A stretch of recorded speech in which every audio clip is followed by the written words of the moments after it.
Hey everyone, I thought I would come back and record a really quick video just to talk a little bit about something that I just saw this evening, and that was beautiful young sister Megan Thee Stallion talking about her experience. And the reason I felt compelled to say something about it is because I think it speaks to a theme that's really relevant during this month where we focus on the mental health of people of color. And it's a couple things.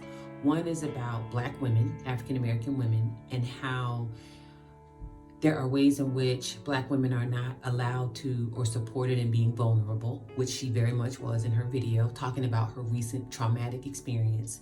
The ways in which we don't create space for Black women and women of color to talk about what it means to be traumatized, and the ways in which we sort of push and encourage Black women and women of color to really quickly move past their trauma. So the themes that I heard and what she shared were the pain of her experience.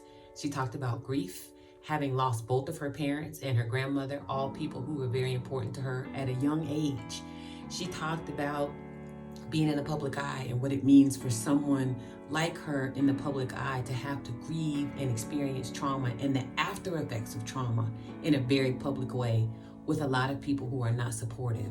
And so listening to all of that, it was just really hard for me, not because of necessarily how she presented it, but because of all the themes that I know to be true and just watching how difficult it was for her to get through that.